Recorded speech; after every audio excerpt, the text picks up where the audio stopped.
पलटी उडाली. चल लोक, काय आता? तुला काहीतरी दाखवायचंय.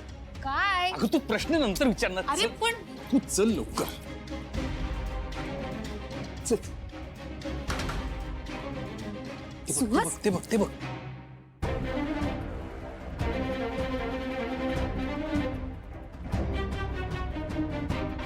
बघितलंस कसे लपत छपत गेले ते.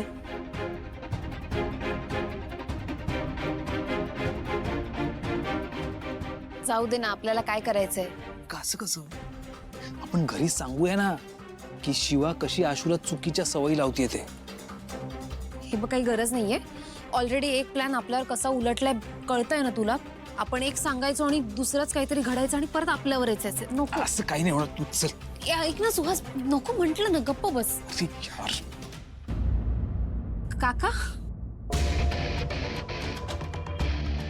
अरे काका, तुम्ही आत्ता इकडे कसं काय? म्हणजे झोपला नाही? तुम्ही अजूनही संपदाचा विचार करताय?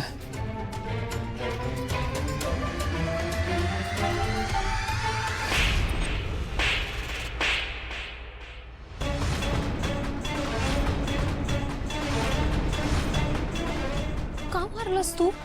का मारलं? काल ना मी रागात होतो म्हणून माझ्या लक्षात नाही आलं.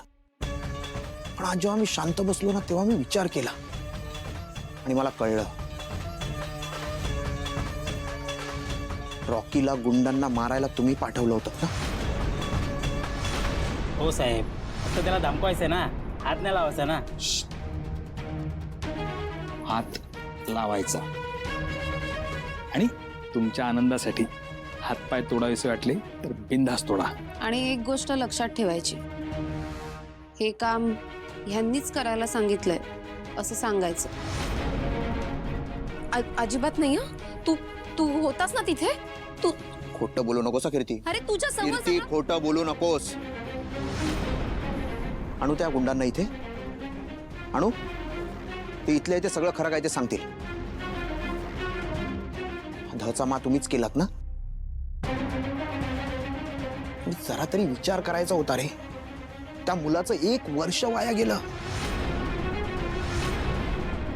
ही ना माझी चूक आहे की मी तुमचं ऐकलं.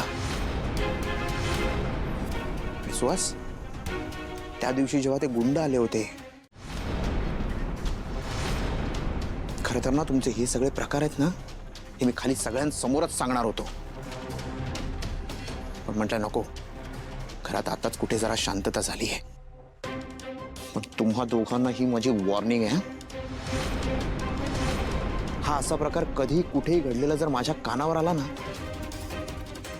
तर मला दोघांना सोडणार नाही. कळलं?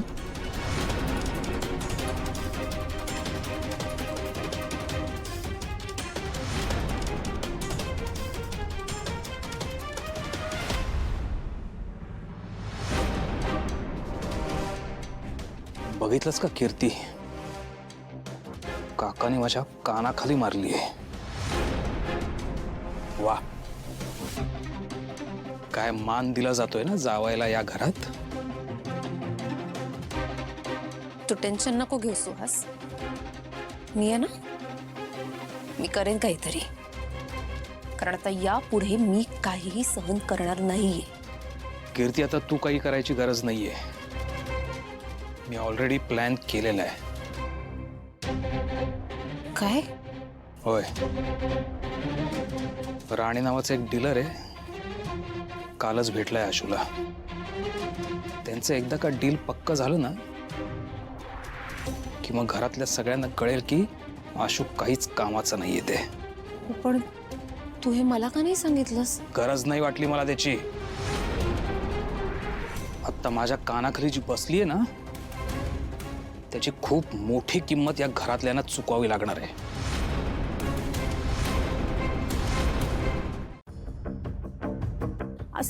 असं का केलं आशूने? वहिनी, आशू अजून काय करणार आहे? भाऊंना बोलला तो. मला जेव्हा हे कळलं ना तेव्हा मलाही राग आला होता. ते आशूचं काय झालं असेल? ह्यांनी पण तरी विषय वाढवायचा नाही ना. त्यांनी भाऊ कधी विषय वाढवतात का? मी तुला सांगतो ना, तो माणूसच चुकीचा आहे, त्याची कामही. प्रॉब्लेम फक्त एवढाच आहे, तो धमकी देऊन गेलाय. झालं म्हणजे आता संकट ओढून घेतल्यासारखं झालं. आशूला समजायला हवं. पण सीताई, तो माणूस जर आपल्याच ऑफिसमध्ये येऊन अशी अरेरावी करत असेल तर काय करणार ना आपण पण. असे अनेक येतात, प्रत्येकाशी काय वाद घालत राहायचंय का आपण?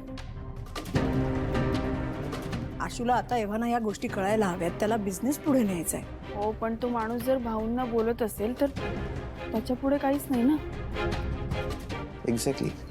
ते आशूने जो स्टँड घेतलाय ना, तो खरंच बरोबर घेतलाय असं मला वाटतंय.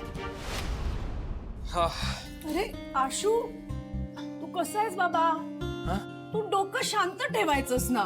हा, मला माहितीये तू असं नाहीयेस. आणि तुम्ही तरी समजावायचं होतं त्याला, त्या माणसाला समजावायचं होतं. म्हणायचं त्याला, बाबा रे आता तुझा माल नाही घेऊ शकत आम्ही, नंतर घेऊ. त्याचं तोंड तरी गप्प राहिलं असतं ना. तुम्हाला कसं? हा हा, म्हणजे मी ऑफिसमध्ये फोन केला होता एका वेगळ्या कामासाठी, तेव्हा मला हे सगळं कळलं. आणि आईनी काळजी करायला सुरुवात केली नाही का? धमकी देऊन गेलाय ना तो. आई, हे बघ, त्याला आपल्याबरोबर बिझनेस करायचा होता. मी त्याला सांगितलं आम्हाला बिझनेस नाही करायचा आहे, आणि त्याची कंप्लेंट केली पोलिसात. कंप्लेंट घ्या म्हणजे आता हे प्रकरण आणखीन चिघळणार बहुतेक. कशाला फंदात पडायचं आपण? लक्ष्मण, तू पण बेल वाजली, मी आलो, बघतो. हे बघ, तू सीता ऐक, तू जरा शांत हो. हे बघ, हे सगळे विषय ना तिथेच संपायचे असतात. कारण काय, पुढे आपल्याला बिझनेस मध्ये प्रॉब्लेम झाला असता, आणि आज तो राणे चुकला, तिथे येऊन त्यांनी जरा अतिच केलं. सगळं मान्य, चूक त्याचीच आहे.